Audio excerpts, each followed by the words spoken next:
Hello everyone, welcome to my channel. So in this video हम discuss करेंगे कि what is the syntax, क्या होता है, उसके बाद लाइब्रेरी एक्शन एंड सैस में इनसेंसिटिविटी क्या है, वो सारा इन ब्रीफ हम इसमें पढ़ेंगे। So let's started friends. सबसे पहला हमारा टॉपिक है भाई, what is the SAS syntax. Okay, SAS syntax एक रूल होता है, ठीक है। आपको क्या समझना है, SAS syntax is a rule. वो रूल क्या कहता है, जैसे आपने कभी भी, ये तो 6-7 स्टैंडर्ड में आपने पढ़ा है, ये देखो, जैसे कोई ग्रामर का रूल है, इंग्लिश ग्रामर का, subject plus verb plus object, अगर ऐसा है तो आप उस टाइम क्या करते हो, एक्चुअल सेंटेंस वैसे ही लिखते हो। जैसे राम एक सब्जेक्ट है, इट्स एक वर्ब है, उसके बाद ऑब्जेक्ट एक मैंगो है, ठीक है। ऐसा तुम एक्चुअल सेंटेंस लिखोगे अकॉर्डिंग टू ग्रामर रूल, ठीक है। वैसे ही हमारे प्रोग्रामिंग लैंग्वेज में कुछ सिंटैक्स बने हैं, उसके अकॉर्डिंग ही हमें कोडिंग करना पड़ता है या तो स्टेटमेंट लिखने पड़ते हैं, ठीक है। अभी स्टेटमेंट क्या होता है, वो ऑल चीजें मैं अभी डिस्कस ही करूंगा आपके साथ, ठीक है। तो सैस में देखो, मैंने एक सिंटैक्स लिखा है। ये जो रूल है ना मेरे भाई, सबसे पहले कीवर्ड लिखना। इस डेटा को कीवर्ड कहते हैं। What is the keyword? Keyword क्या होता है, keyword is a pre defined नहीं, एक रिजर्व वर्ड होते हैं जितने भी कीवर्ड है। जैसे सेट है, डेटा है, ठीक है। ये क्या है, रिजर्व वर्ड होते हैं किसी भी प्रोग्रामिंग लैंग्वेज में सम वर्क परफॉर्म करने के लिए। जैसे डेटा से हम एक नया डेटा सेट क्रिएट कर सकते हैं, वो सारी चीजें आगे हैं, हम कोडिंग के वक्त डिस्कस करेंगे। आपको इतना ही समझना है। ये जो सिंटैक्स है भाई, डेटा कीवर्ड लिखना है, उसके बाद डेटा सेट का नेम लिखना है। अब डेटा सेट के नेमिंग कन्वेंशन हमने पढ़े हैं लास्ट प्रीवियस लेक्चर में, तो वो नेमिंग कन्वेंशन को फॉलो करके हमें डेटा सेट का नेम लिखना होता है एंड देन यहाँ पे सेमीकोलन देना है क्योंकि ये रूल का पार्ट है, ठीक है। उसके बाद रन एंड बीच में कुछ तो होता है, बीच में क्या होता है, स्टेटमेंट होता है, ठीक है। स्टेटमेंट मीन्स आपको सिंपल समझना है, जो कीवर्ड से स्टार्ट होता है एंड सेमीकोलन से एंड होता है, ठीक है। इसको हम स्टेटमेंट कहते हैं, ठीक है। कीवर्ड आपने समझा, सैस कीवर्ड क्या है, begins with a SAS keyword and end with a semicolon, इसको हम स्टेटमेंट कहते हैं, ठीक है। जैसे ऐसे स्टेटमेंट है, एक स्टेटमेंट है डेटा माई डेटा सेमीकोलन से एंड हुआ, इसको हम स्टेटमेंट बोलेंगे, ठीक है। तो सिंटैक्स मतलब क्या, एक रूल है, उसको हमें फॉलो करना होता है, ठीक है। यहाँ तक आप समझ चुके होंगे। तो चलते हैं फ्रेंड नेक्स्ट स्लाइड पे। नेक्स्ट स्लाइड पे हम डिस्कस करेंगे कि इनसेंसिटिव क्या है। SAS is a insensitive language. इसका मतलब क्या है, फॉर एग्जांपल आपने कभी पाइथन में प्रोग्रामिंग की होगी। पाइथन में अगर आप किसी वेरिएबल में जो भी वैल्यू स्टोर है उसको अगर प्रिंट करवाना चाहते हो तो आप क्या लिखते हो, प्रिंट और पैरेंथेसिस, और इसमें आप एक कोई भी वेरिएबल का नेम पास कर देते हो, फॉर एग्जांपल एक्स। एक्स में जो भी होगा वो प्रिंट कर देगा, लेकिन इस प्रिंट को पूरे लोअर केस में लिखना पड़ता है पाइथन में। पाइथन ऑन टू पूरा जो प्रिंट नेम है वो पूरा लोअर केस में चाहिए पाइथन को, ठीक है। अगर आपने पहला कैपिटल लिख दिया और बाकी सारे स्मॉल लिख दिए तो पाइथन इसको समझ नहीं पाएगा, ठीक है। तो एक केस सेंसिटिविटी वाला प्रॉब्लम हो जाता है कि कोई लैंग्वेज केस सेंसिटिव होती है, कोई लैंग्वेज नॉट केस सेंसिटिव होती है, ठीक है। तो पाइथन के केस में क्या होगा, जो ये स्मॉल लेटर वाला प्रिंट है ना, आपको ऐसा ही लिखना होगा, ठीक है। बट इन द सैस से सारी चीजें चेंजिंग है भाई। यहाँ पे आपको बहुत बड़ा सुकून मिल जाता है सैस की केस में। वो कैसे, SAS is a case insensitive language. इसका मतलब आप डेटा कीवर्ड को ऐसे लिखो या ऐसे लिखो, कोई भी फर्क नहीं पड़ता। सैस दोनों को सेम मानता है, बल्कि पाइथन इसको अलग मानेगा पूरा। अगर आपने ऐसा लिखा तो पाइथन के केस में ये वाला प्रिंट अलग है। पाइथन सिर्फ इस लोअर केस वाले प्रिंट को ही प्रिंट मानता है, मैं बार बार कह रहा हूं, ठीक है। जो डेटा है, ये जो डेटा है, अब सैस की बात हो रही है, इन दोनों में कोई भी डिफरेंस नहीं करता है। इसको बोलते हैं केस इनसेंसिटिविटी। ओके, देखो ये दोनों प्रोग्राम सेम है, थोड़ा इसको हम क्लियर कर लेते हैं, ठीक है।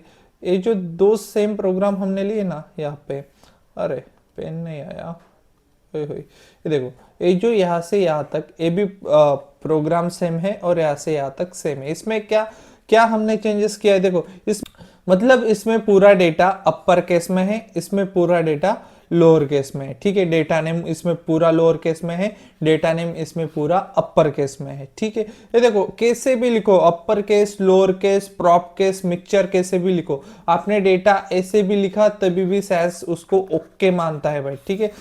ओनली कीवर्ड जैसा है वैसा ही लिखो, नहीं तो आप डेटा को ऐसा बेटा लिखोगे तो ये नहीं चलेगा, that is invalid, okay. Data को डेटा ही लिखना है, केस में आपको खुली छूट है, आप कौन सा भी केस यूज करो। प्रॉप केस पता है ना, जो कैपिटल लेटर से स्टार्ट होगा एंड देन बाकी सारे स्मॉल होंगे, ठीक है। उसके बाद पूरा कैपिटल भी आप लिख सकते हो इस टाइप का, ठीक है। पूरे स्मॉल भी लिख सकते हो, या तो स्मॉल को ही बोलते हैं हम लोअर केस, ठीक है। आपको केस इनसेंसिटिविटी आई होप समझ आ गई होगी। तो चलते हैं नेक्स्ट, बढ़ते हैं हम। अब आगे देख लेते हैं SAS libraries, okay. SAS libraries का पहले मैं डेफिनेशन रीड करवा के देता हूं। A SAS library is a logical name called a library that point to physical location where SAS file stored। अगर आपको, मुझे पता है आपको पढ़ के समझ नहीं आएगा, आता तो मैं आपको यही प्रोवाइड कर देता भाई, ठीक है। हम इसको बिल्कुल अच्छे से और सिंपल तरीके से समझते हैं। SAS लाइब्रेरी क्या है, कोई भी टेंशन ना लेना। इस साइड में आपको क्या दिख रहा है, आप जब भी मोबाइल यूज करते हो तो अभी मैं आपको यहाँ पे लेके चलता हूँ, ठीक है। ये आपको क्या दिख रहा है, अगर आपने मोबाइल में ओपन किया delight data channel, okay, please subscribe करिएगा हमारे चैनल को एंड देन हमारे वीडियोस को लाइक करते रहे। हमें ये जो 108 है इसको 108K तक लेके जाना है, बिकॉज डिलाइट डेटा एक बहुत ही बड़ा प्रोजेक्ट है। फ्यूचर में हमारी टीम इस पे लगी हुई है। हम सिर्फ सैस पे ही नहीं, हम और सारी चीजों पे फोकस्ड करने वाले हैं इन द फ्यूचर, जैसे SQL है, पाइथन है, ओके, ठीक है। वो बातें अभी नहीं करते, हम समझ रहे हैं कि लाइब्रेरी क्या है, सैस लाइब्रेरी, ओके। ये जो आप यहाँ पे देख रहे हो ना सैस प्लेलिस्ट, आपको बताए इस प्लेलिस्ट में क्या है, ये सैस प्लेलिस्ट में क्या है। अगर मैंने आपको पूछा तो आप कहोगे सर इसमें वीडियो स्टोर है, ठीक है। सैस प्लेलिस्ट एक से ज्यादा वीडियो का एक स्टोरेज है, एक लोकेशन है जहाँ पे वीडियो स्टोर होते। वैसे ही मेरे भाई जो सैस लाइब्रेरी है वो सैस डेटा सेट जो होते हैं ना, सैस डेटा सेट हमने पढ़ा अभी, डेटा सेट क्या होता है अभी, मतलब प्रीवियस वीडियो में पढ़ा है। जो सैस डेटा सेट्स होते हैं, एक one or more SAS data set का एक स्टोरेज है, वहां पे सारे डेटा सेट स्टोर होते हैं, उसको हम लाइब्रेरी बोलते हैं। Collections of one or more SAS data set is called as a SAS library, ठीक है। कुछ भी नहीं, एक लाइब्रेरी है, उसमें एक से ज्यादा डेटा सेट स्टोर होते हैं। देखो ये जो एक डेटा सेट, ये दूसरा डेटा सेट, ये तीसरा डेटा सेट, ये पूरे मिलके भाई एक लाइब्रेरी में स्टोर हो जाएंगे, ठीक है। इसको बोला जाएगा लाइब्रेरी, ठीक है।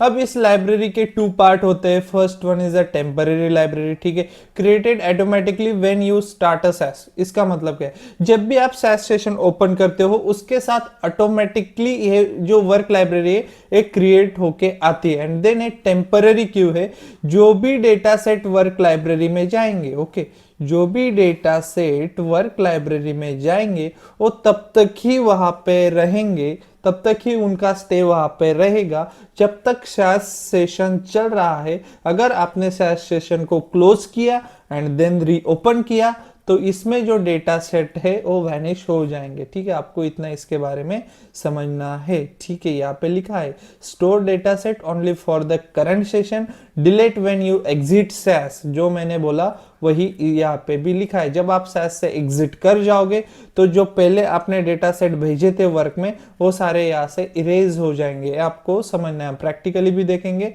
अभी इतना टेंशन ना लो, बट हमने जो कहा है उस पर गौर से देखो एंड अच्छे से उन चीजों को स्टडी करो, ठीक है। अब चलते हैं भाई नेक्स्ट।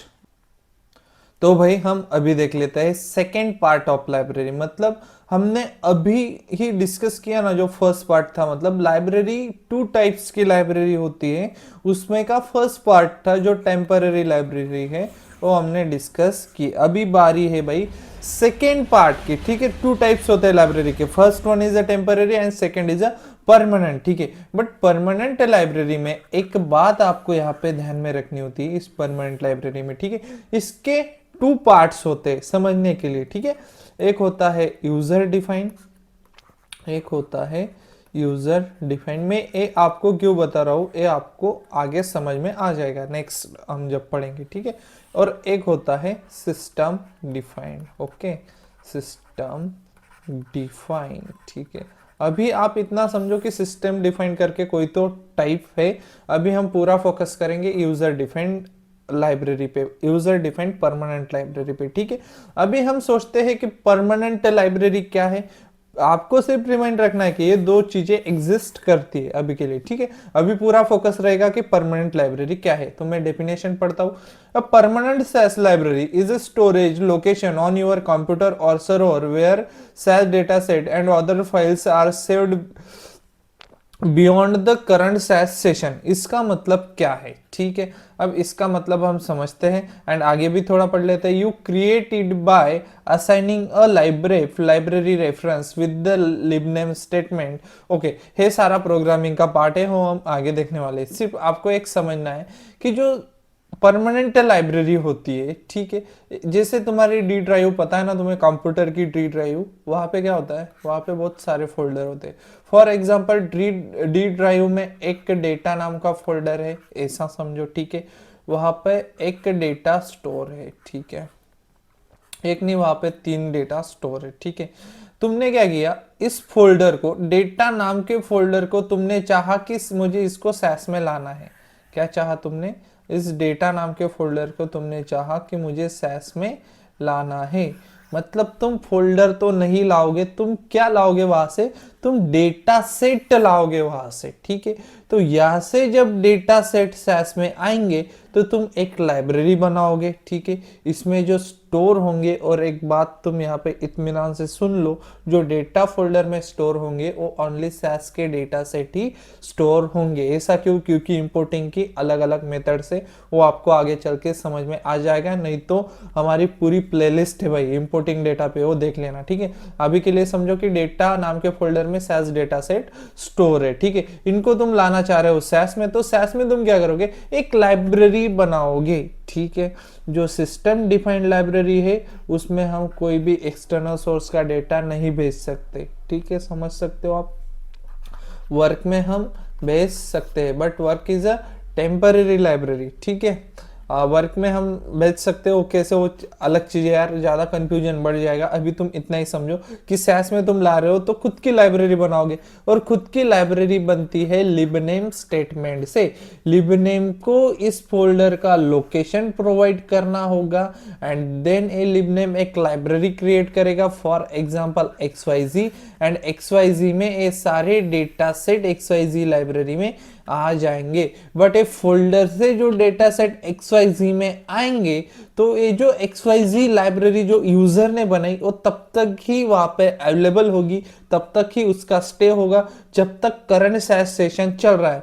जैसे ही सैस सेशन से एग्जिट, मतलब सॉफ्टवेयर क्लोज कर दिया फिर रीओपन किया, तो XYZ यहाँ से वैनिश हो जाएगी, ठीक है। तो आप बोलोगे कि सर फिर भी आप यूजर डिफाइंड जो लाइब्रेरी है उसको परमानेंट क्यों बोल रहे हैं। मेरे भाई यहाँ से XYZ लाइब्रेरी ही वैनिश हुई है, बट जो तुम्हारे डी ड्राइव में डेटा नाम का फोल्डर था, या तुम्हारे सर्वर में फोल्डर होगा, या तो तुम्हारे कंप्यूटर में, जो लोग इंस्टॉल सॉफ्टवेयर चलाते हैं उनके सिस्टम में स्टोर होगा डेटा। जो लोग सर्वर पे चलाते हैं, हम जो सर्वर पे चलाएंगे तो हमारा सर्वर पे स्टोर होगा, ठीक है। जहां पे भी स्टोर है उस फोल्डर में डेटा सेट अवेलेबल होंगे, और यहां से कभी भी तुम लिबनेम से लाइब्रेरी बना के इन डेटा सेट को कभी भी एक्सेस कर सकते हो all time. That's means permanent. ये लाइब्रेरी यहाँ से वैनिश हो रही, बट ये जो फोल्डर है सर्वर पे है, तुम्हारे सिस्टम पे, ये तो परमानेंटली है ना भाई, इसीलिए इसको यूजर डिफाइंड परमानेंट लाइब्रेरी कहते हैं। इतना आपको समझना है, आगे सारी चीजें तो आपको क्लियर हो ही जाएंगी, ठीक है। हम अभी नेक्स्ट देख लेते हैं कि सिस्टम डिफाइंड लाइब्रेरी क्या है। सिंपल है, जो सैस सॉफ्टवेयर है ना, हमने नेविगेशन पेन में लाइब्रेरी सेक्शन में देखा था। ये जो लाइब्रेरी सेक्शन में जो लाइब्रेरी यहाँ पे प्रोवाइड की है, हमें किसने प्रोवाइड की है, सैस कंपनी ने प्रोवाइड की है, तो इसको बोलेंगे सिस्टम डिफाइंड लाइब्रेरी, और इसको भी हम बोलते हैं सिस्टम डिफाइंड परमानेंट लाइब्रेरी जो सिस्टम ने प्रोवाइड की, सैस कंपनी प्रोवाइड की for a student practice purpose, आपके प्रैक्टिस के पर्पज के लिए, जैसे सैस हेल्प डेटा सेट है, ओके, मैप से इसमें सारे डेटा सेट है एंड बाकी उसके उनके यूज की लाइब्रेरी है इसमें, ठीक है। एंड देन ये जो वर्क लाइब्रेरी है भाई, ये कौन सी है, टेम्पररी लाइब्रेरी है, जब सैस सेशन ओपन होता है उसके साथ ऑटोमेटिकली क्रिएट हो जाती है। इतना आपको समझना था, ठीक है। तो फ्रेंड्स आज की वीडियो में काफी सारी चीजें हमने कवर की है, सो वीडियो को लाइक करना एंड देन चैनल को सब्सक्राइब कीजिएगा एंड इस सीरीज में हमारे साथ बने रहिए, काफी कुछ होने वाला है, ठीक।